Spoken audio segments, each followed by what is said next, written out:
સાને ભરે છે ગુમાનમાં તારે રહેવું ભાડાના મકાનમાં, હો તારે રહેવું ભાડાના મકાનમાં.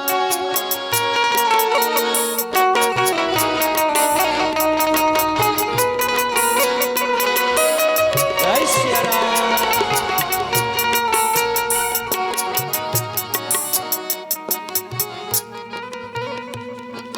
માણસ એ કેવું છે, માણસની વૃત્તિ તમે જુઓ કે જન્મે ને ત્યારે બહુ જ ઓછા બાળકો એવા હોય કે જન્મે ને હસતા હસતા જન્મે. કદાચ જો હસતા હસતા જન્મે ને તો ડોક્ટર એને મારીને રડાવે. એટલે માણસ જન્મે એટલે રોતો આવે, રડતા રડતા એ જન્મે છે. ફરિયાદો કરતા કરતા એ જીવે છે. એને સમજણ પડે ને, તમે જોજો કે કોઈ બી જીવને સમજણ પડે એટલે સૌથી પહેલા એ ફરિયાદ કરવાનું શરૂ કરી દે. રોજ નવી ફરિયાદ, રોજ નવી ફરિયાદ. અને પાછો અંતિમ સમય આવે એટલે નિરાશ થઈ અને મરે છે. કોઈ તમે જોજો કોઈ વ્યક્તિ હસતા મોડે કોઈ દિવસ નહીં મર્યો હોય. બહુ જ ઓછા એવા ઋષિ મુનિઓ, એવા તપસ્વી હોય કે જે હસતા મોડે પોતાના જીવનો ત્યાગ આપે, પોતાના શરીરને છોડી દે. હસતા મોડે બહુ જ ઓછું બને એવું. એટલે દરેકે દરેક વ્યક્તિની કંઈક ને કંઈક જુદી જુદી ફિતરત હોય છે. અને એક માણસ જ એવો છે, પશુ પક્ષીઓ બધું જે ભગવાને આપ્યું છે એમાં સંતોષ માને છે. તમે જુઓ દરેક પશુ પક્ષી ક્યારેય કોઈને ભગવાનને ફરિયાદ કરતા નથી. પોપટ, ચકલી, મોર, પશુ પક્ષીઓ તમે ગમે તેટલા લઈ લો, રોજ સવારે આનંદમાં ઉઠે. પક્ષીઓ પણ તમે જુઓ રોજ કિલ્લોલ કરતા ઉઠે.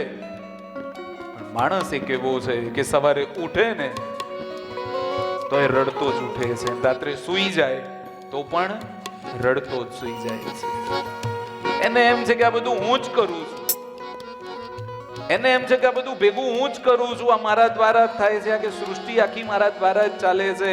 પણ એ મૂર્ખને કોણ સમજાવે કે તું નહોતો ત્યારે પૃથ્વી ચાલતી હતી, તું છે તો પણ પૃથ્વી ચાલે છે, અને કાલે કદાચ તું નહીં હોય તો પણ આ જગત ચાલવાનું છે. એ કરે એવો રૂબાબ જાણે મોટો નવાબ, કરે એવો રૂબાબ જાણે મોટો નવાબ, કરે એવો રૂબાબ જાણે મોટો નવાબ, કરે એવો રૂબાબ જાણે મોટો નવાબ.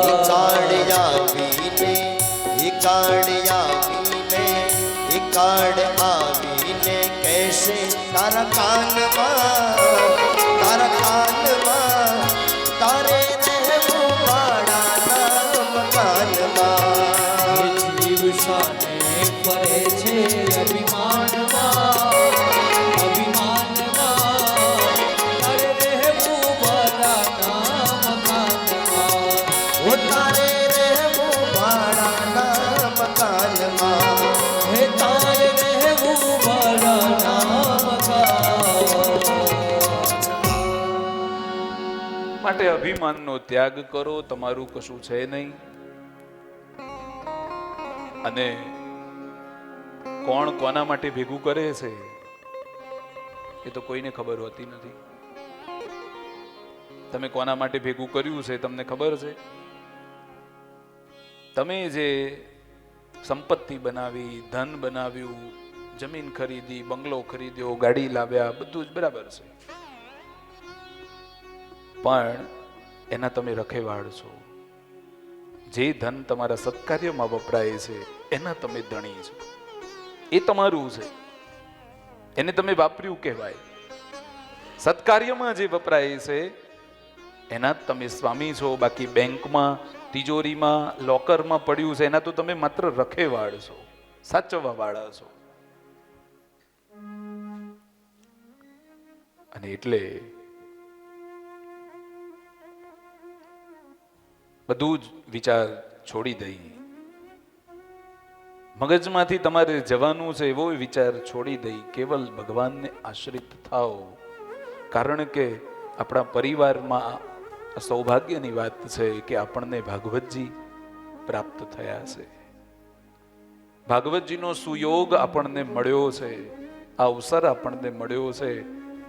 એ કેટલાય જન્મોના પુણ્યો ભેગા થયા હશે, કેટલાય પિતૃઓની કૃપા બની હશે, ત્યારે આ અવસર આપણને મળ્યો છે અને ભગવાનની ગાથા આપણે ગાઈ શકીએ છીએ. કારણ કે ભાગવતજીમાં કહ્યું છે, જન્માંતરે ભવેત પુણ્યમ તદા ભાગવતમ લભે. અનેક જન્મોના પુણ્ય એકત્રિત થાય ત્યારે આપણને આ મળે છે, એમને મળતું નથી. અને એટલે જ પૂજ્ય મોરારી બાપુ એમની જૂની કથામાં કહેતા, અને આ દ્રષ્ટાંત એવું છે કે દરેક કથામાં કહીએ ને તો એ ખોટું પડે નહીં. કારણ કે જો ભાગ્યમાં તમારા હોય તો તમને ભાગવત મળે, બાકી ગમે તેટલા આયોજનો કર્યા હોય તો પણ તમને આ મળે નહીં. તમે એમ સમજો કે અબજો અને કરોડો રૂપિયા તમારા નસીબમાં હોય પણ તમને ભાગવત મળે નહીં. કારણ કે કંઈક ને કંઈક ખૂટે. કંઈક આયોજન તમે કર્યું હોય એટલે એક કડી પાછી ક્યાંક તૂટે. એમ કરતા કરતા કરતા તમે છેક તમારા લક્ષ્ય સુધી તમે પહોંચી ન શકો. પણ જો દ્રઢ નિર્ધાર હોય, દ્રઢ સંકલ્પ હોય, તો આનાથી તમે દૂર રહી શકતા નથી. એક પરિવારે હરિદ્વારમાં કથાનું આયોજન કર્યું. કારણ કે ગંગાજીના ઘાટ ઉપર શ્રીમદ ભાગવતની કથાનું જો ગાન કરવામાં આવે અથવા તો શ્રવણ કરવામાં આવે તો પિતૃઓની તૃપ્તિ અવશ્ય થાય છે. કારણ કે ગંગાજી એ પરમ પવિત્ર છે. ગંગાજીનો મહિમા આવનારા સમયમાં હું કહીશ. પણ હરિદ્વારમાં એક પરિવારે આયોજન કર્યું. એટલે ઘરના વડીલ હતા ને એમણે એવું કહ્યું કે આટલા બધા રૂપિયા ખર્ચી અને હરિદ્વાર જવાય નહીં. કથા જો કરવી હોય તો અહીં કરો. એટલે બધા યુવાન છોકરાઓ હતા એ બધાએ દાદાની વાત તો સાંભળી પણ માન્યું નહીં. વડીલ હતા એટલે બીજું કશું એમને કહેવાય નહીં. પણ એમને ગમ્યું નહીં કે હરિદ્વારમાં આયોજન થાય.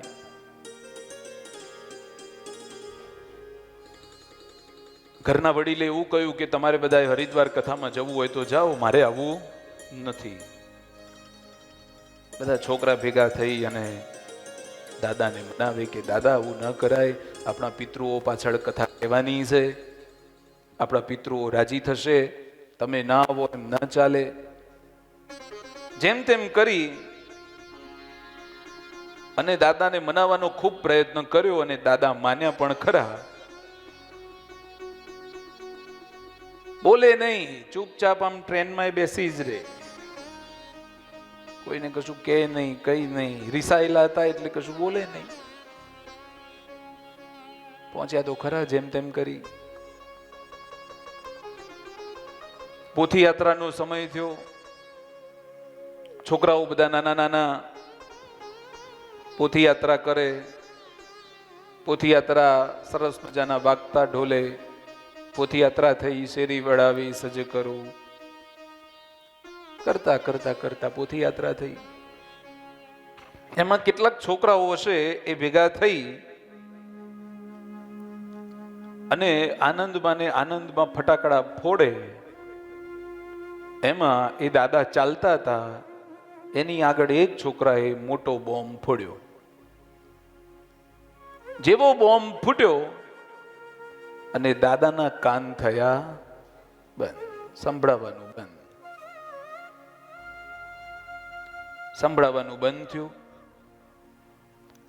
રોજ 7 દિવસ કથા ચાલી. દાદા આવે, બેસે, જાય. કથાનો એક પણ અક્ષર એમના કાનમાં પડ્યો નહીં. પાછો 7મો દિવસ આવ્યો. પોથીજીને વળાવવાનો સમય થયો. ફરીથી પોથી યાત્રા થઈ અને ફરીથી એ છોકરાઓએ ટેટા ફોડ્યા. એમાં ફરીથી બોમ્બ ફોડ્યો અને જેવો પાછો બોમ્બ ફૂટ્યો અને દાદાના કાન ખુલ્યા. પહેલા દિવસે બંધ થયા, છેલ્લા દિવસે ખુલ્યા. બધા જ લોકોએ આનંદ ઉત્સાહથી કથા સાંભળી, પણ એ દાદાના નસીબમાં નહોતી, એટલે કથા એને મળી નહીં. ભાગ્યમાં હોય તો કથા મળે. ઘણા લોકો એવું કહે છે કે અમારા તો યોગ બનતા નથી કથાના. બહુ પ્રયત્ન કરીએ છીએ પણ અમારા યોગ કથાના બનતા નથી. પણ તારી કુંડળીના યોગો તું ક્યાં શોધે છે? તારા ભાગ્યમાં જ કથા નથી, યોગમાં નહીં. 1-2 નહીં, તારા 7-7 જન્મોમાં કથા નથી. કારણ કે તારે યોગ આ તો બનાવવા પડે, યોગ હોતા નથી આના. શ્રીમદ ભાગવત કથાના યોગ બનાવવા પડે. અને આવા જે માણસો હોય છે એના 7 જન્મ સુધી તો તમે વિચાર કરો કે શ્રીમદ ભાગવત તો બહુ દૂરની વાત છે. આવા માણસોના તો નસીબમાં સત્યનારાયણ ભગવાનની કથા હોતી નથી. ઘણા માણસો એવા હોય છે કે એવું કહીને ન આવે કે અમારે ટિકિટ થતી નથી, આટલું બધું દૂર અમને ફાવે નહીં. આ શિયાળાનો સમય છે, અમને ઠંડી બહુ લાગે. ઉનાળાનો સમય છે, અમને ગરમી બહુ લાગે. અમને સંગીત બહુ ગમતું નથી. મહારાજ 3-3 કલાક સુધી, 4-4 કલાક સુધી બેસાડી રાખે છે, અમને ગમતું નથી. ઘરની બધી જવાબદારીઓમાંથી નીકળાતું નથી. છોકરાની વહુ આવશે એટલે કથામાં જઈશું.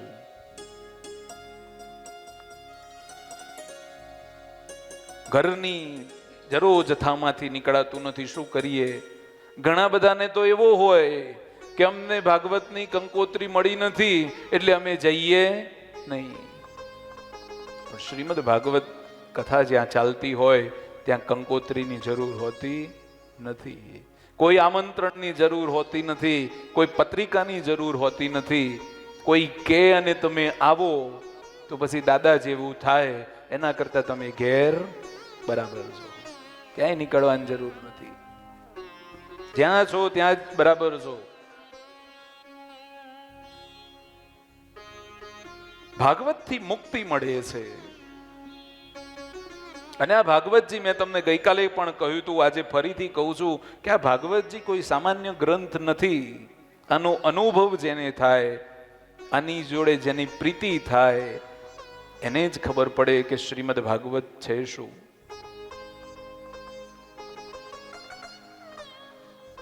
પૂર્વે સનત કુમારોએ ભાગવત કથા નારદજીને સંભળાવી હતી. ઋષિઓ આ કથા વિસ્તારથી સાંભળવા ઈચ્છે છે.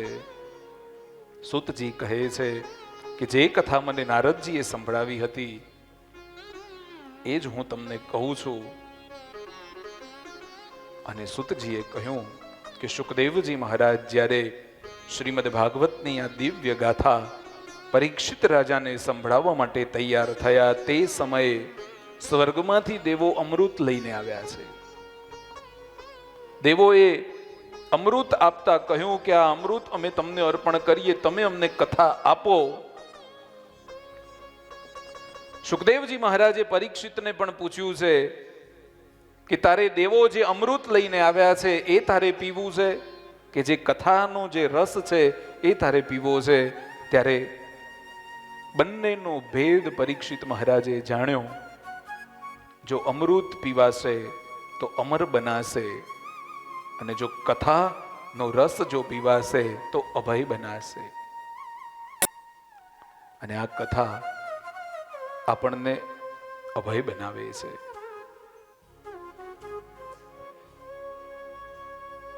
સુતજી બોલ્યા છે કે સનકાદી બ્રહ્મપુત્રો સત્સંગ માટે બદ્રિકાશ્રમમાં આવ્યા છે અને ત્યાં નારદજીને જોયા. બ્રહ્માજીના માનસ પુત્રો છે સનાતન, સનંદન, સનત અને સનતકુમાર, એટલે સનકાદી ઋષિઓ કહેવાય છે. સનકાદી ઋષિઓ બદ્રી વિશાલ ક્ષેત્રમાં બિરાજ્યા હતા. ત્યાં ફરતા ફરતા નારદજી પણ જઈ ચડ્યા છે. સનત કુમારોએ નારદજીનું સ્વાગત કર્યું, પણ તે સમયે નારદજીનું ઉદાસ મુખ ત્યાં જોવામાં આવ્યું છે. સનત કુમારો કહે છે કે હે નારદજી, તમે આટલા બધા ઉદાસ કેમ છો? આટલા બધા ચિંતાતુર શા માટે છો? કારણ કે જે ભગવાનનું ભજન કરતો હોય, જે ભગવાનનું નિત્ય ધ્યાન કરતો હોય, જેના મુખમાં સતત અને સતત ભગવાનનું નામ હોય, એના મુખ ઉપર ક્યારે વિષાદના વાદળો ન હોય, એ વ્યક્તિ ક્યારે દુખી ન હોય, કોઈ પણ સ્થિતિમાં એ આનંદમાં જ હોય. સનત કુમારો નારદજીને પૂછે છે કે તમે ઉતાવળા ઉતાવળા જાઓ છો ક્યાં? ક્યાંથી આવી રહ્યા છો? અને નારદજી ઋષિઓના પ્રશ્નોનો જવાબ આપવા માટે તૈયાર થયા છે. અહમ તો પૃથ્વી યાતો જ્ઞાત્વા સર્વોત્તમામિતિ પુષ્કરમ ચ પ્રયાગમ ચ કાશી ગોદાવરી તથા હરિક્ષેત્રમ કુરુક્ષેત્રમ શ્રીરંગમ સેતુબંધનમ એવામાદિષુ તીર્થેષુ બ્રહ્મમાણ ઇતસ્તતઃ. નારદજી કહે છે કે હું પૃથ્વીને તો ઉત્તમ જાણી અને ફરતો ફરતો બધા જ ક્ષેત્રમાં ગયો. પુષ્કરમાં ગયો, પ્રયાગમાં ગયો, કાશી ગોદાવરી ક્ષેત્રમાં ગયો, હરિદ્વાર ક્ષેત્રમાં ગયો, કુરુક્ષેત્રમાં ગયો, શ્રીરંગમ ગયો, સેતુબંધ રામેશ્વર ગયો. બધા જ જગ્યાએ ભ્રમણ મેં કર્યું, પણ ભ્રમણ કરતા કરતા મારા મનને શાંતિ મળે એવું કોઈ સ્થાન મેં જોયું નહીં. મને કોઈ સંતોષકારક એવું સ્થાન મળ્યું નહીં. કારણ કે કલીએ આ બધું જ ઘેરી લીધું છે. કળિયુગના પ્રતાપે આ જેટલા પણ સ્થાનો હતા એ બધા જ સ્થાનો કલીના પ્રભાવવાળા સ્થાનો બન્યા છે. સત્યમ નાસ્તિ તપઃશૌચમ દયાદાનમ ન વિદ્યતે. ક્યાંય સત્ય નથી, ક્યાંય તપ નથી, ક્યાંય પવિત્રતા નથી, ક્યાંય દાન આપવા વાળા કોઈ રહ્યા નથી, અને કોઈનામાં હવે દયા રહી નથી. અને સાચી વાત છે. તમે જુઓ કે આજનો સમય એવો છે કે કોઈ પણ તીર્થ ક્ષેત્રમાં આપણે જઈએ, તીર્થ ક્ષેત્રનો મહિમા આપણે ત્યાં ખૂબ છે. તીર્થોનો મહિમા, ગંગાજીનું સ્થાન જુઓ, રામેશ્વરનું સ્થાન જુઓ, ખૂબ છે. પણ આજે તમે જુઓ તો જ્યારે કોઈ પણ ક્ષેત્રમાં જઈએ એટલે લૂંટફાટ સિવાય બીજો કોઈ જ રસ્તો જોવા મળતો નથી. જ્યાં જુઓ ત્યાં લોકો છેતરવા વાળા બન્યા છે. સાચું માર્ગદર્શન કોઈ આપવા વાળું રહ્યું નથી. કેવલ અને કેવલ માત્ર ને માત્ર તમે જુઓ કે આર્થિક ઉપાર્જન, પૈસા તમે આપો તો જ બધું થાય. ચારધામ યાત્રાએ જાઓ એટલે વીઆઈપી દર્શનના નામે લૂંટફાટ જે મચાવે છે. ઘોડા ઉપર બેસો, ઘોડાવાળા છેતરે છે. ડોલીવાળા ઉપર બેસો, ડોલી છેતરે છે. ક્યાંક જમવા માટે બેસો તો જમવાવાળા છેતરે છે. અને એમાં ગુજરાતીઓને જોવે એટલે તો દાટ વાળી દે. એને એટલી ખબર પડવી જોઈએ કે ગુજરાતી આવ્યો. એને એટલી, અને એ લોકો એટલા ચતુર છે કે ગુજરાતીના એ ના બોલે તો એ ગુજરાતી સામે જઈ ઉભો રહે તો એ જાણી જ લે કે આ ગુજરાતી જ આયા છે. ગુજરાતીઓને જોઈને એની કાતર મોટી થઈ જાય. દરેક ક્ષેત્રમાં દરેક જીવ પોતાનું પેટ ભરવામાં જ સમજ્યો છે. અસત્ય ભાષણ કરે છે, આળસુ બન્યા છે, મંદ બુદ્ધિના બન્યા છે, વિવિધ રોગોથી પીડાતા લોકો બન્યા છે. સત્પુરુષો પાખંડમાં મગ્ન છે. અને જે લોકો પોતાની જાતને વૈરાગી કહે છે એ બધા ઘરવાળ અને સંસાર લઈને બેઠા છે. અને આ ધર્મ ક્ષેત્રની જ્યારે વાત આવે છે ધર્મની જે વાત લઈને નીકળતો હોય છે, સત્પુરુષ જે પોતાને કહેવડાવે છે, જે પોતાને સંત કહેવડાવે છે, એ કોઈ પણ વ્યક્તિએ પાખંડ કરવો જોઈએ. પણ અત્યારે તો પ્રશ્ન એ છે કે સાચું લેવું કેવી રીતે? સામાન્ય માણસને શી ખબર પડે કે આ સાચો છે કે ખોટો છે? એટલે પાખંડનો જે પ્રમાણ છે એ કલિકાલમાં દિવસે ને દિવસે વધતું જાય છે. વૈરાગ્ય જેનામાં હોવું જોઈએ, જેને ઘર સંસારનો ત્યાગ કરી દીધો છે, એને પછી ઘર તરફ જવું શું કરવા પડે? જેને સંન્યાસ ધારણ કરી લીધો છે એને ઘર તરફ જોવું શા માટે પડે? અને હમણાં તો મારે ન કહેવું જોઈએ પણ ટીવીમાં અને બધે જુદી જુદી જગ્યાએ આવે છે કે જેને ભેખ ધારણ કરી લીધો છે, જેને ભગવા ધારણ કરી લીધા છે, એવા લોકો સંસારની જે બાબતો હોય છે એની શીખ આપે છે. તે સંસારને ક્યારે અનુભવ્યો નથી, સંસારની તને ખબર નથી, તું સંસારની શીખ કેવી રીતે આપે છે? તું પૂરું શાસ્ત્રનું જ્ઞાન ધરાવતો નથી. હમણાં છેલ્લે તો મેં ક્યાંક જોયું છે, યજ્ઞોપવિત સંસ્કાર એટલે 16 સંસ્કારોમાં પવિત્ર સંસ્કાર એટલે યજ્ઞોપવિત સંસ્કાર. બધા જ પવિત્ર છે, પણ જે અગત્યનો સંસ્કાર છે એ યજ્ઞોપવિત સંસ્કાર છે. કારણ કે યજ્ઞોપવિત આપવામાં આવે એટલે બ્રાહ્મણનો જે દીકરો છે એ દ્વિજ બને. દ્વિજ એટલે બીજો અવતાર એનો થાય, યજ્ઞોપવિત ધારણ થાય. એટલે હવે તમે એમના નજીક જાઓ એટલે ગળામાં યજ્ઞોપવિત અને માળા પહેરાવે. એક આવ્યો, બે આવે, લાઈન લગાવેલી હતી બધી. સંસ્કારનું કોઈ મહત્વ જ નહીં. આવી રીતે તમે યજ્ઞોપવિત સંસ્કાર આપો છો અને માણસો જાય છે પણ ખરા. એટલે અત્યારે પરિસ્થિતિ એવી થઈ છે કે ખોટો પૂજાય છે અને સાચો મૂજાય છે. મોટા મોટા ટોળા હોય એટલે તમે બધા અંજાઈ અને ત્યાં પહોંચી જાઓ, બાકી સાચી વાત જે કહેવા વાળો છે એના ત્યાં કોઈ જતું નથી. માટે ચેતો, થોડાક સભાન બનો. કલિકાલ ચાલે છે. થોડાક પોતાના આત્માને, પોતાની જાતને થોડુંક ટકોરો. જે સાચું છે એને પકડી રાખો, જે મૂળ છે એને પકડી રાખો. જો મૂળને તમે છોડ્યું, સાચાને તમે છોડ્યું, તો પછી ફરીથી ક્યાંય તમે નહીં આવો હાથમાં. અને સાચું શું છે આ જગતમાં? તો ભગવાન મહાદેવ અને ભગવતી શક્તિ સિવાય આ સંસારમાં બીજું કશું સત્ય નથી. બ્રહ્મા, વિષ્ણુ અને મહેશ, આ ત્રણેય જે શક્તિઓ જે છે એના સિવાય આ જગતમાં બીજું કશું સત્ય નથી. એને પકડી રાખો. બાકી પાખંડીઓનું તો જો વર્ણન કરવા માટે બેસીએ તો ઘણું લાંબુ ચાલે, એટલે આપણે એમાં બહુ જવું નથી.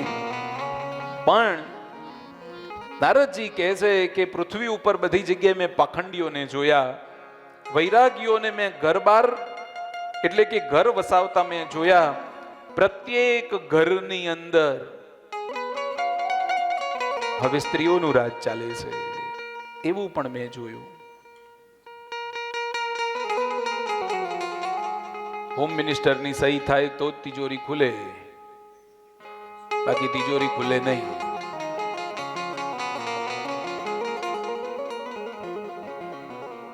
સ્ત્રીઓનું ઘરમાં પ્રધાનતા વધવા લાગી છે. ત્યાં સુધી તો બરાબર છે કે પતિ પત્ની એકબીજાના વિચારો સાથે મળી અને નિર્ણય લે, પણ ઘરમાં સાળો હવે સલાહકાર બન્યો છે. લોકો કન્યાનો વિક્રય કરે છે. પતિ અને પત્નીનું જે પવિત્ર સંબંધ છે, પતિ અને પત્નીનો જે પવિત્ર ધર્મ છે એ હવે રહ્યો નથી. રોજે રોજ પતિ અને પત્ની ક્લેશ અને કંકાસ કર્યા કરે છે. આશ્રમો, તીર્થ સ્થાનો જે છે, નદીઓ છે, એ દુષ્ટ યવનો રોકીને બેઠા છે. નદીઓના કિનારાઓ ઉપર મોટા મોટા આશ્રમો બંધાય અને ત્યાં તમારે રહેવું હોય તો કેટલા બધા રૂપિયા આપવા પડે. કોઈ યોગી કે સિદ્ધ પુરુષો હવે રહ્યા નથી અને કલિયુગના આ દાવા નળથી બધું જ બળીને ભસ્મ થઈ જશે. તમે જુઓ કે કળિયુગમાં વેદવ્યાસજી આ બધું લખ્યું છે. કળિયુગના લક્ષણો વેદવ્યાસજીએ વર્ણવ્યા છે. હજારો વર્ષો પૂર્વે લખાયું છે કે અન્ન વેચાશે, ત્યારે કોઈએ કલ્પના નહોતી કરી કે અન્ન વેચાશે. એમાંય તમે 70-80 વર્ષના કોઈ હોય એમની એ વડીલો સાથે તમે બેસો તો તમને કહેશે કે કલ્પના જ નહોતી એની.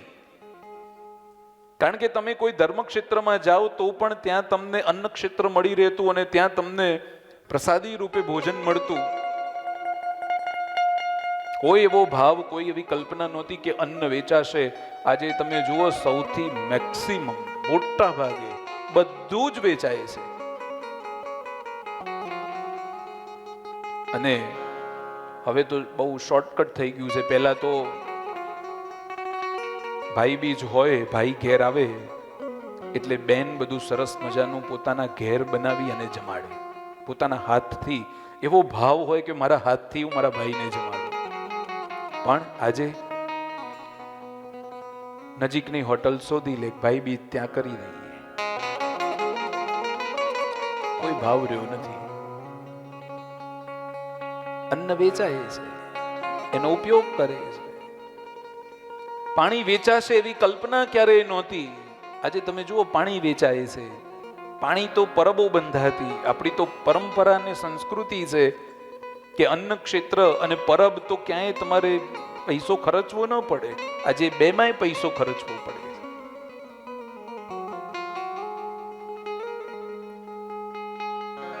બ્રાહ્મણો જે છે એ પોતાની મૂળ પ્રવૃત્તિમાંથી ભટક્યા છે. બ્રાહ્મણો વેદોને વેચે છે, પોતાની પરંપરાને વેચે છે. જે ન કરવાનું હોય તે કરે છે. બ્રાહ્મણના કર્તવ્યો જે છે એમાં ક્યાંય કોઈનું ધ્યાન છે નહીં. સંધ્યા ઇત્યાદિ પૂજન અર્ચન કરવું એ બ્રાહ્મણોનું મૂળ કર્તવ્ય છે, એ રહ્યું નથી.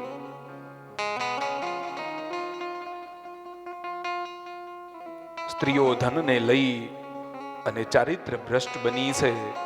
નારદજી કહે છે કે કળિયુગના બધા દોષો જોતા જોતા પૃથ્વી ઉપર ફરતા ફરતા યમુનાજીના તટે હું આવી પહોંચ્યો કે જ્યાં ભગવાન શ્રી હરિની લીલા થઈ હતી. નારદજીને તમે વિચાર કરો કે નારદજીને શાંતિ ન મળી, પરમ તપસ્વી પરમ ઋષિને જો શાંતિ ન મળી તો આપણે તો બધા પામર મનુષ્યો છે. આપણે તો એ પરમ તત્વને ઓળખી જ કેવી રીતે શકીશું? નારદજી કહે છે કે ત્યાં મેં એક યુવતીને જોઈ, રડી રહી હતી. બે વૃદ્ધ પુરુષો મૂર્છિત અવસ્થામાં એની સામે હતા. એ યુવતીએ નારદજીને બોલાવ્યા. નારદજી નજીક જાય છે. યુવતી કહે છે કે તમે કોઈ સંત લાગો છો, પણ મારા મનની અંદર જે સંતાપ છે એ તમે દૂર કરો. હું તમારો સમય વધારે નહીં લઉં, પણ તમે કોણ છો એ હું જાણું છું. પરમ તપસ્વી છો, તમે ઋષિ છો. નારદજી પૂછે છે કે તમે કોણ છો? પ્રત્યુત્તરમાં યુવતીએ પોતાની સમગ્ર કથા સંભળાવી. યુવતી કહે છે કે મારું નામ ભક્તિ છે અને આ બે મૂર્છિત અવસ્થામાં જે પડ્યા છે એ બીજું કોઈ નહીં, મારા બે પુત્રો છે, જ્ઞાન અને વૈરાગ્ય. એ વૃદ્ધ થયા છે, મૂર્છિત થયા છે. ભક્તિ છે, યુવાન છે. એના બે પુત્રો છે, વૃદ્ધ બન્યા છે. હવે માતા યુવાન હોય અને એના બે પુત્રો જે છે એ વૃદ્ધ હોય, એ કેવી રીતે બને? ભક્તિ નારદજીને કહે છે કે દ્રવિડ દેશમાં મારો જન્મ થયો, કર્ણાટકમાં હું મોટી થઈ, મહારાષ્ટ્રમાં મને ક્યાંક ક્યાંક માન સન્માન મળ્યું છે અને ગુજરાતમાં આવી અને હું જીર્ણ બની છું.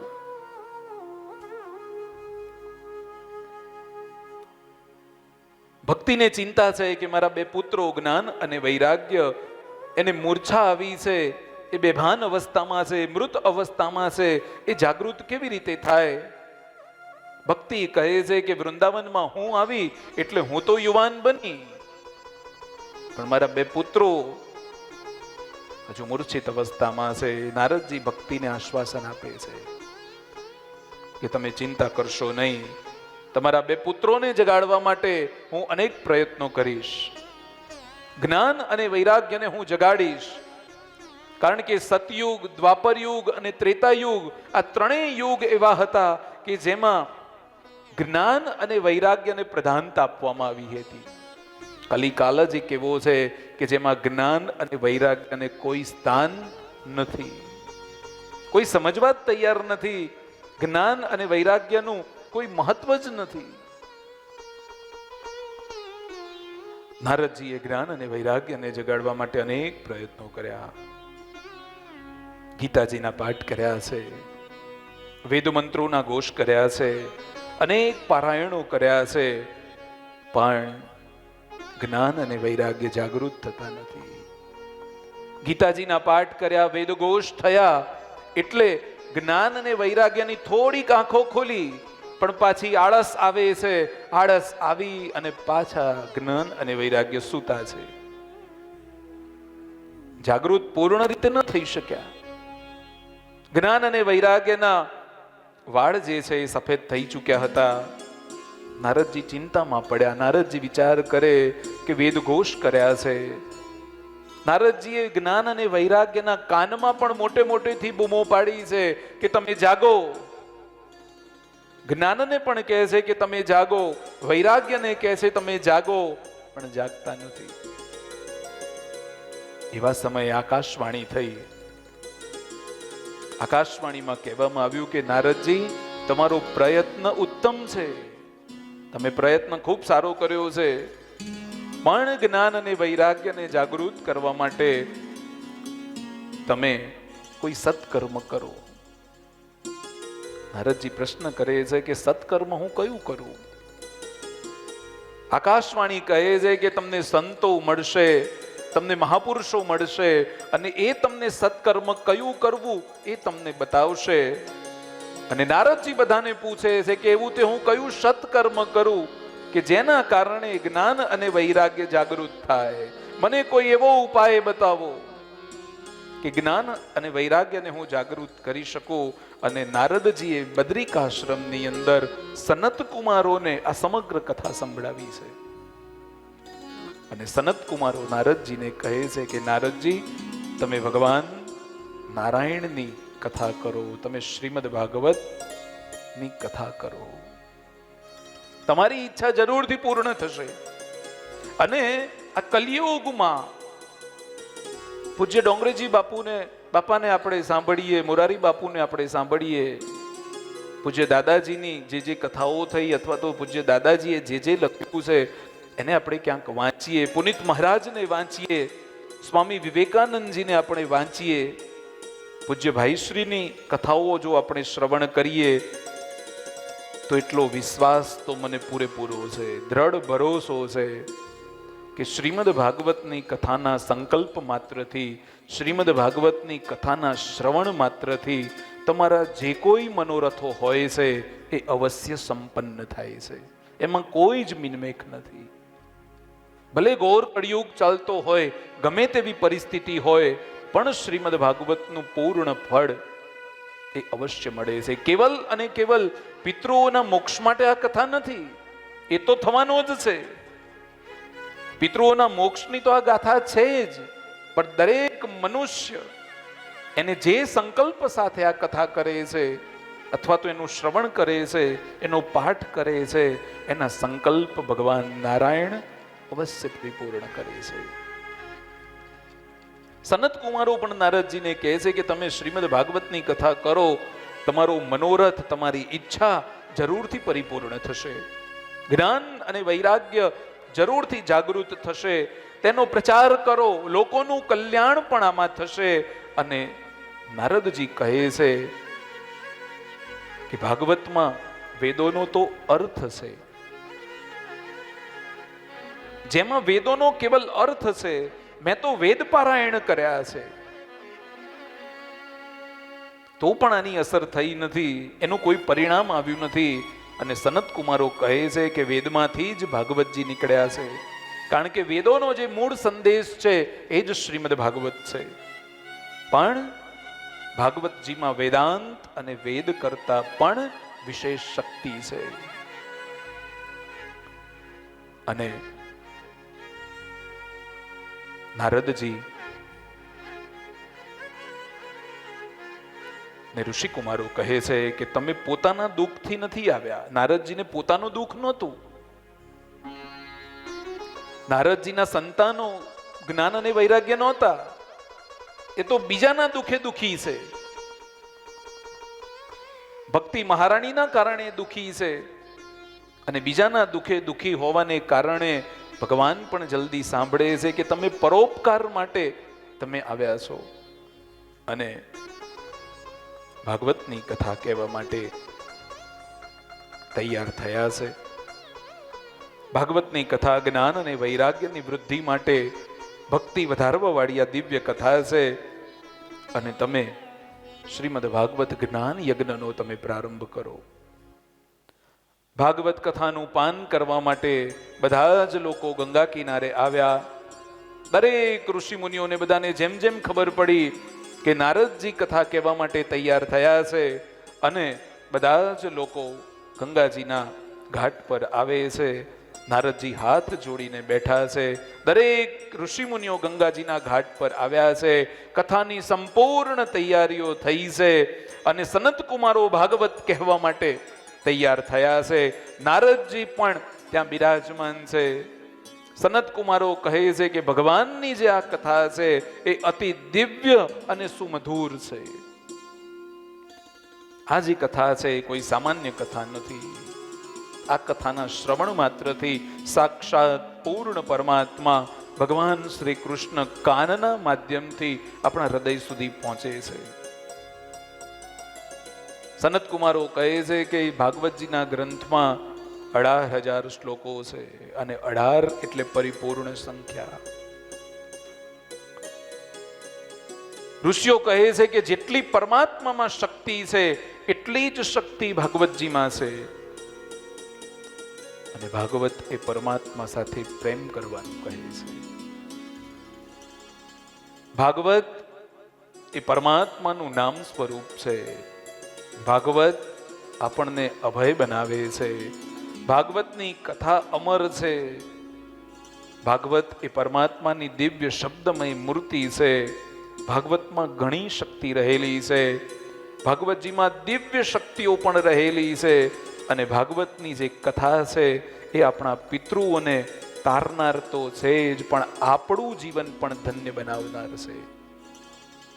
અને એનાથી પણ આગળ એવું કહેવામાં આવ્યું છે કે શ્રીમદ ભાગવતની કથા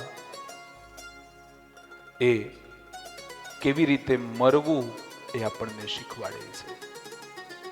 રામ કથા કેવી રીતે જીવવું એ શીખવે છે, અને શ્રીમદ ભાગવતની કથા કેવી રીતે મરવું એ શીખવે છે. કારણ કે જીવતા તો તમે જીવી ગયા છો, માતા પિતાની કૃપાથી તમને જન્મ તો મળી ગયો છે, એટલે એમાં વધારે બહુ ચિંતા હોતી નથી. પણ વ્યક્તિને મરવું કેવી રીતે એ ખબર પડતી નથી. મરવાથી લોકો ડરે છે. અને શ્રીમદ ભાગવતમાં તમામ વ્યવહારનો બોધ આપવામાં આવ્યો છે. અને શ્રીમદ ભાગવત એ પરમહંસની સંહિતા છે. આ જ્ઞાન યજ્ઞ છે, આ પ્રેમ યજ્ઞ છે. ભાગવત અનુપમ ઔષધિ છે. ભાગવતજીમાં કહેવામાં આવ્યું છે કે જે કોઈ મનુષ્ય નિત્ય ભાગવતજીનો પાઠ કરે છે એના કરોડો જન્મોના પાપો પણ બળીને ભસ્મ થઈ જાય છે. જે નિત્ય ભાગવતજીનું શ્રવણ કરે છે એના કરોડો જન્મોમાં જેટલા પણ પાપો થયા છે એ બધા બળીને ભસ્મ થઈ જાય છે. અને જ્યારે આ દિવ્ય ભાગવતનું ગાન ચાલી રહ્યું હતું એ સમયે એક કૌતુક થયું છે. એ સમયે એક યુવતી હાથમાં કરતાલ લઈ ભગવાનનું નામ સ્મરણ કરતા કરતા, ભગવાનના નામનો ઉચ્ચારણ કરતા કરતા એ પ્રેમ લક્ષણા જે યુવતી છે એ ઋષિઓના મધ્ય પ્રગટ થઈ છે. શ્રીમન નારાયણ નારાયણ નારાયણ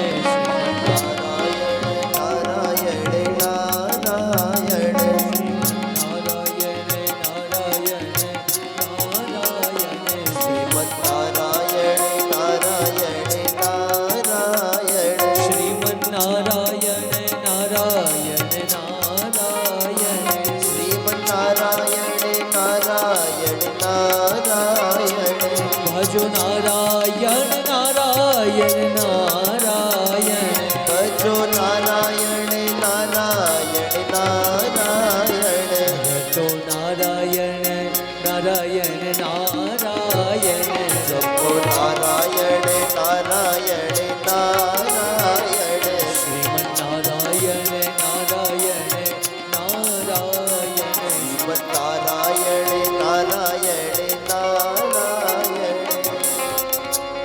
એ યુવતી જ્યાં ભાગવતની આ દિવ્ય કથા ચાલતી હતી ત્યાં એ યુવતી આવે છે. લોકો વિચાર કરવા લાગ્યા કે આ ઋષિ મુનિઓનો વૃંદ બેઠું છે, પરમ તપસ્વી ઋષિકુમારો અહીંયા બેઠા છે, પરમ તપસ્વી ઋષિઓ અહીંયા બેઠા છે, અને આ યુવાન યુવતી આ તપસ્વી ઋષિઓના મધ્યમાં કેવી રીતે પહોંચી હશે? સંકાદી ઋષિઓ બોલ્યા છે આ યુવતી જે છે એ ઋષિઓના મધ્યમાં તો પહોંચી છે, એ કોઈ સામાન્ય યુવતી નથી. એ સાક્ષાત શ્રીમદ ભાગવતના અર્થમાંથી પ્રગટ થયેલી એ ભક્તિ મહારાણી છે. અને ભક્તિ મહારાણી એ સમયે એકલા નહોતા આવ્યા. ભક્તિ મહારાણી તો નૃત્ય કરતા કરતા આવે છે, પણ એમની સાથે જ્ઞાન અને વૈરાગ્ય જે ભક્તિથી યુક્ત બન્યા છે, એ જ્ઞાન અને વૈરાગ્ય યુવાન બન્યા છે.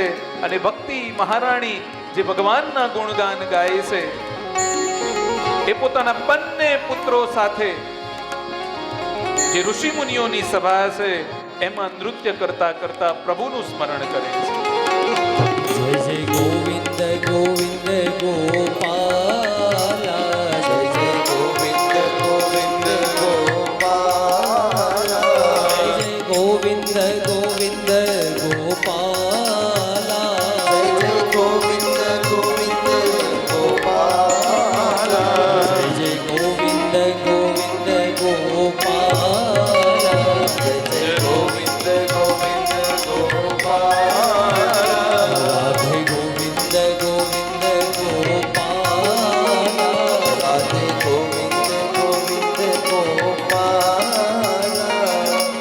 ભક્તિ મહારાણી બોલ્યા છે કે દોષ કાળના પ્રભાવને કારણે હું નષ્ટપ્રાય થઈ વૃંદાવનમાં આવી, હું તો યુવાન બની. પણ શ્રીમદ ભાગવતનો આ દિવ્ય અર્થ શ્રીમદ ભાગવતમાંથી નિષ્પન્ન થતો ભગવાનનો જે તેજ છે, નિષ્પન્ન થતું પ્રભુનું જે તેજ છે, એના કારણે આ બંને મારા પુત્રો છે એમને ફરીથી પાછી યુવાન અવસ્થા પ્રાપ્ત થઈ, જ્ઞાન અને વૈરાગ્યને પુષ્ટિ પ્રાપ્ત થઈ. ભક્તિ મહારાણી કહે છે કે હે બ્રહ્મકુમારો, મને તમે કહો કે હું ક્યાં જઈને બિરાજમાન થઉં? અને સનત કુમારો ભક્તિ મહારાણીને કહે છે કે હે ભક્તિ મહારાણી, તમે ભક્તોમાં ભગવાન શ્રી હરિનું જે સ્વરૂપ છે, જે ગોવિંદ સ્વરૂપ છે, એ ગોવિંદ સ્વરૂપને તમે પ્રગટ કરનાર છો, અનન્ય પ્રેમને તમે ધારણ કરો છો, અને જ્યાં જ્યાં પ્રભુના ગુણગાન ગવાતા હોય ત્યાં તમે પ્રગટ થાઓ છો. માટે અતિશય ધૈર્યનું ધારણ કરી, અતિશય ધૈર્ય રાખી અને નિરંતર ભગવાનના જે ભક્તો છે, જે લોકો ભગવાનના ગુણગાન ગાય છે, જે લોકો શ્રી હરિને પૂજે છે, જે લોકો ભગવાનનું નિત્ય સ્મરણ કરે છે એવા તમામ વૈષ્ણવોના હૃદયમાં જઈ અને તમે વિરાજમાન થાઓ. નારાયણ નારાયણ નારાયણ નારાયણ લક્ષ્મી નારાયણ નારાયણ નારાયણ લક્ષ્મી નારાયણ નારાયણ નારાયણ શ્રીમન નારાયણ નારાયણ નારાયણ શ્રીમન નારાયણ નારાયણ નારાયણ નમો નારાયણ ઓમ નમો નારાયણ હરિ ઓમ નમો નારાયણ હરિ ઓમ નમો નારાયણ હરિ ઓમ નમો નારાયણ ઓમ નમો નારાયણ હરિ ઓમ નમો નારાયણ હરિ ઓમ નમો નારાયણ હરિ ઓમ નમો નારાયણ. ભક્તિ મહારાણી ભક્તોના હૃદયમાં બિરાજમાન થાય છે અને જ્યારે જ્યારે ગોવિંદના ગુણ ગવાય, જ્યારે જ્યારે ભગવાનના ગુણ ગવાય, ત્યારે ભક્તિ મહારાણી પ્રગટ થાય છે. અને જ્યાં ભક્તિ પ્રગટે છે ત્યાં જ્ઞાન અને વૈરાગ્ય અવશ્ય આવે છે. ભક્તિ જ્યારે હૃદયમાં પ્રગટ થાય છે ત્યારે તમને જ્ઞાન પણ થાય છે અને તમને વૈરાગ પણ આવે છે. ત્યાર પછી મહાત્મ્યની કથામાં આગળ કહેવામાં આવ્યું છે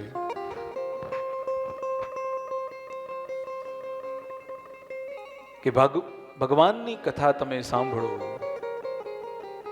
શ્રીમદ ભાગવત તમે સાંભળો, પછી તમે પાપ ન કરશો.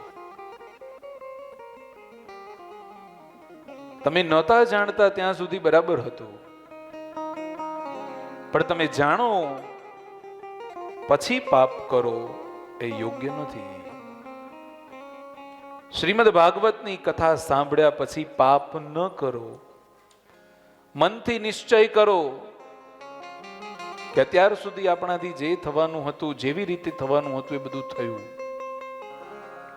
હવે મારો નવો જન્મ છે. હવે મારે બીજું કશું જ, હવે મારે કોઈ પાપ કરવા નથી. અને કથા સાંભળ્યા પછી જે પાપ કરવાનું છોડે છે તેને પરમાત્મા ક્ષમા આપે છે.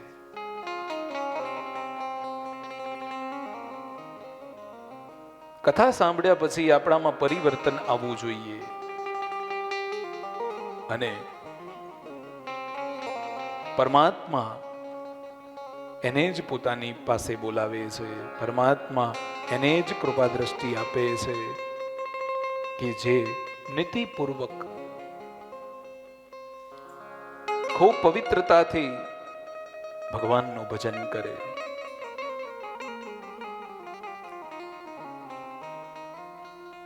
આત્મદેવના ચરિત્રથી આપણને ખબર તો પડે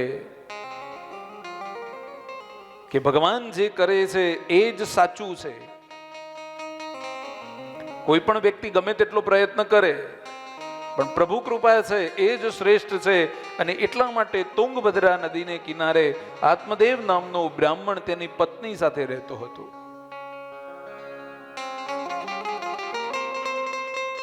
એની પત્નીનું નામ ધૂંધલી.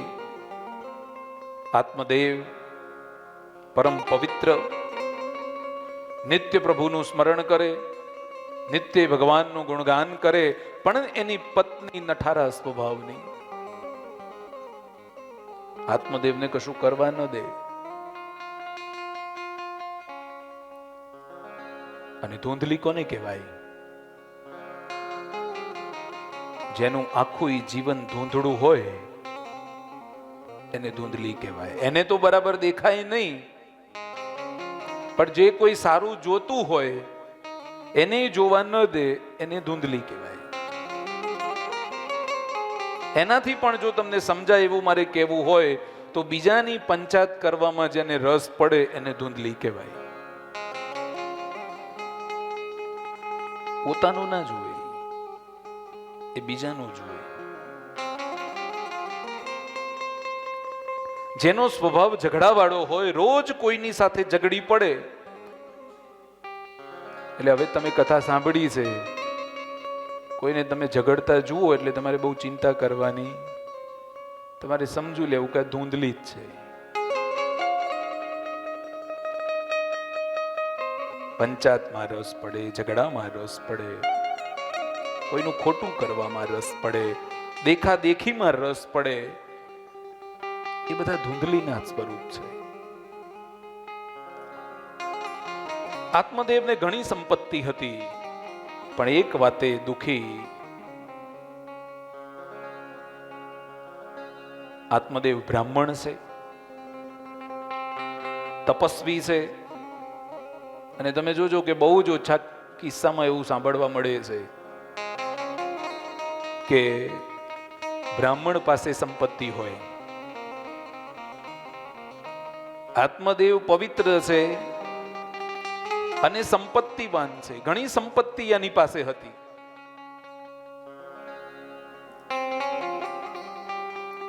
કારણ કે બ્રાહ્મણની પાસે સરસ્વતી તો નિત્ય હોય, પણ લક્ષ્મીજીની ઉપાધિ બહુ જલ્દી થઈ જાય. લક્ષ્મીજી અને સરસ્વતીજી એક જ ઠેકાણે હોય એવું બહુ ઓછું બને. આત્મદેવને ત્યાં લક્ષ્મીજી પણ હતા અને સરસ્વતીજી પણ હતા, પણ એક વાતનો અભાવ કે એને સંતાન નહોતું. અને સંતાન નહોતું એટલે આત્મદેવ ખૂબ દુખી રહ્યા કરે. ઘણા પ્રયત્નો કર્યા કે એને સંતાન પ્રાપ્તિ થાય, પણ કોઈ પ્રયત્ન એને સફળ થયો નહીં. ઘણા બધા પ્રયત્નો કર્યા પછી પણ એને સફળતા ન મળી. છેવટે એને એવો મનસૂબો બનાવ્યો કે હવે આ જીવન જીવીને શું કામ છે? આત્મહત્યા કરવી એ જ સર્વશ્રેષ્ઠ છે. અને આત્મહત્યા જે કરે છે એ મારી દ્રષ્ટિએ દુનિયાનો સૌથી મોટામાં મોટો કાયર માણસ જે હોય એ જ કરે. આત્મહત્યા શા માટે કરવી જોઈએ? ભગવાનને સરસ રૂડું રૂપાળું જીવન આપ્યું છે, અને કોઈ પરિસ્થિતિ કાયમ માટે રહેતી નથી. રોજ પરિસ્થિતિ બદલાય છે, રોજ કંઈક નવું મળે છે. પ્રયત્ન કરતા રહો, પ્રયત્નના અંતે જરૂરથી મળશે. આત્મદેવ જંગલ તરફ જાય છે, નદી કિનારા તરફ જાય છે. વિચાર કરી લીધો છે કે હવે આપણો અંતિમ શ્વાસ આપણે લઈ લેવો છે, હવે જીવીને કોઈ કામ નથી. નદી કિનારે આવે છે. એક મહાત્માને ઈશ્વરનું સ્મરણ કરતા એ જુએ છે. એ મહાત્માની પાસે બેસી અને આત્મદેવ રડે છે. આત્મદેવ મહાત્માને કહે છે કે મારે કોઈ સંતાન નથી એટલે હું દુખી છું, અને હવે હું આત્મહત્યા કરવા માટે આવ્યો છું. મહાત્મા એને સમજાવે કે પોતાનું જીવ ગુમાવીને તને કશું મળવાનું નથી. તું આત્મહત્યા કરીશ તો પણ તારો જીવ એ પરમ પદને પ્રાપ્ત થવાનો નથી. તું આવું ન કરીશ. મહાત્માએ કહ્યું આત્મદેવને કે તારે ત્યાં સંતાન નથી, તારે ત્યાં પુત્ર નથી, એમાં ઈશ્વરની કૃપા છે એવું તું સમજ. પુત્ર જે છે એ તારા માટે દુઃખ રૂપ છે. ઈશ્વરે તને જે સ્થિતિમાં રાખ્યો છે એ સ્થિતિમાં તું સંતોષ માન. એ જ પરિસ્થિતિમાં તું ભગવાનનો ઉપકાર માન કે તને જે પણ પ્રભુએ આપ્યું છે એ બહુ સારું આપ્યું છે, અને એનાથી જ તું ભગવાનનું ભજન કરી શકીશ એવું તું સમજ.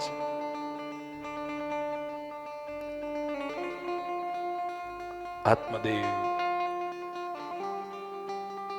માનવા માટે તૈયાર નથી. જરૂરી નથી કે તમારે પુત્ર હોય તો જ તમને મોક્ષ મળશે.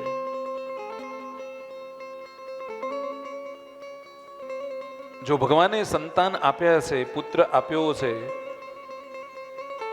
અને જો લાયક પુત્ર છે, સમજદાર પુત્ર છે, તમને સમજી શકે એવો પુત્ર છે, તો પછી બહુ ઘરની ચિંતા કરવી નહીં. એના ભરોસે મૂકી અને ભગવાનનું ભજન કરવું.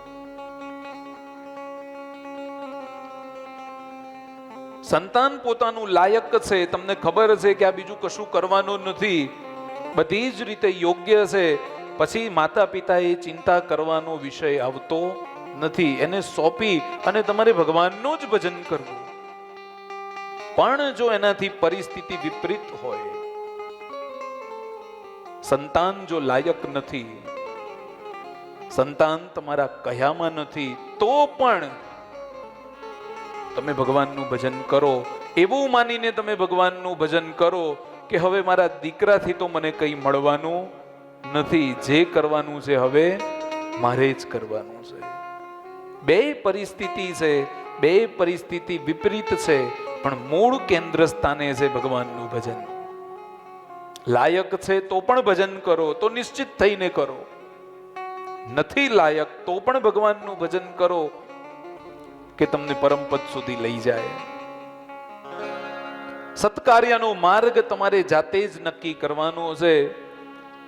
ઘણા બધા લોકોને મેં જોયા છે કે પુત્ર ન હોય એટલે હૈયું બાળે, એને ચિંતા રહે કે મારે પુત્ર નથી.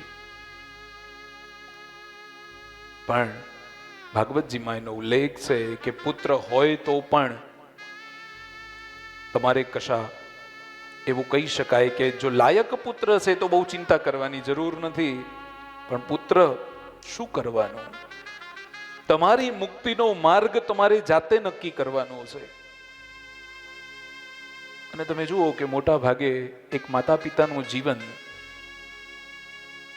એના પુત્રને ભણાવવામાં, એને પરણાવવામાં અને એના દીકરાની દેખભાળ રાખવામાં જ પૂરું થઈ જાય છે. પોતે પોતાના માટે કશું જ કરી શકતા નથી. લગ્ન કરે એટલે એના ઘરની જંજાળ, છોકરો થોડોક લાયક અને મોટો થઈ જાય એટલે પ્રાર્થના કરે કે પ્રભુ હવે એક વહુ આવી જાય એટલે ગંગા નાયા. ઘરમાં વહુ આવી જાય એટલે એનો એ જ માણસ પાછો પ્રાર્થના કરે કે હે પ્રભુ છોકરાની વહુ તો આવી ગઈ છે, પણ હવે છોકરાને ત્યાં છોકરા આવી જાય એટલે ગંગા નાયા.